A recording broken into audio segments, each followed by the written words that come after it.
बच्चों, आज मैं तुमसे वही बात कहने आया हूं जो खुद भगवान श्री कृष्ण ने अर्जुन से कही थी। उठो, जागो और तब तक मत रुको जब तक लक्ष्य की प्राप्ति न हो जाए। आज तुम्हारा रणभूमि में कोई युद्ध का मैदान नहीं, तुम्हारा रणभूमि है तुम्हारा किताबें और सपने, तुम्हारा गांडीव है तुम्हारा पेन, और तुम्हारा दुश्मन कोई और नहीं बल्कि तुम्हारी आलस्य, डर और टालमटोल है। क्यों पढ़ाई से भागते हो? जरा सोचो, जब भी किताब खोलते हो नींद क्यों आती है? क्यों मोबाइल उठाते ही दिमाग तेज हो जाता है लेकिन किताब खोलते ही भारी लगने लगता है? क्योंकि तुम्हारा मन आसान रास्ता चुनता है। मन हमेशा कहेगा चलो बाद में पढ़ लेंगे, अभी आराम कर लो। लेकिन गीता कहती है आत्मा ही मनुष्य का मित्र है और आत्मा ही मनुष्य का शत्रु है। मतलब क्या? अगर तुम मन को कंट्रोल कर लो तो वही तुम्हारा सबसे बड़ा साथी है, लेकिन अगर मन ने तुम्हें कंट्रोल कर लिया तो वही तुम्हें बर्बाद कर देगा। अर्जुन भी डरा हुआ था। उसने कहा, हे माधव, मैं नहीं लड़ सकता, मेरा मन विचलित है। श्री कृष्ण ने कहा, हे पार्थ, उठो, तुम्हारा कर्तव्य युद्ध करना है और युद्ध से भागना अधर्म है। अब सोचो, अर्जुन को कुरुक्षेत्र का युद्ध जीतना था और तुम्हें अपनी पढ़ाई का युद्ध जीतना है। अर्जुन अगर मैदान से भागता तो इतिहास उसे कायर के रूप में याद करता। अगर तुम पढ़ाई से भागते हो तो आने वाली पीढ़ियां तुम्हें हारने वाले के रूप में जानेंगी।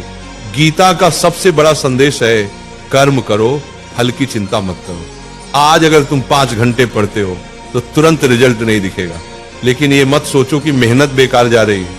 हर दिन का पसीना, हर दिन की पढ़ाई तुम्हारे अंदर ज्ञान और आत्मविश्वास का पहाड़ खड़ा कर रही है।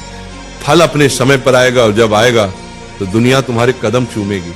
आज तुम्हारा असली दुश्मन पढ़ाई नहीं, तुम्हारा असली दुश्मन है आलस्य, ध्यान भटकना, सोशल मीडिया और कल से पढ़ेंगे वाली सोच। गीता कहती है संयम ही सच्ची विजय है।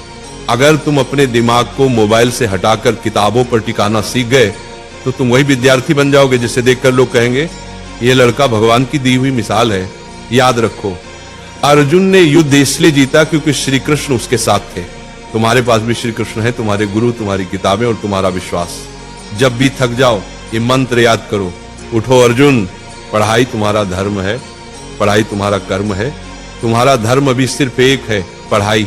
बाकी सब इंतजार कर सकता है लेकिन समय नहीं। वक्त निकल गया तो कोई गुरु तुम्हें नहीं बचा पाएगा।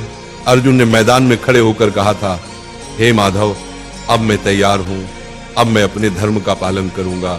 आज तुम भी वही कहो, हे प्रभु, अब मैं आलस्य से लड़ूंगा, अब मैं किताबों को अपना धर्म मानूंगा।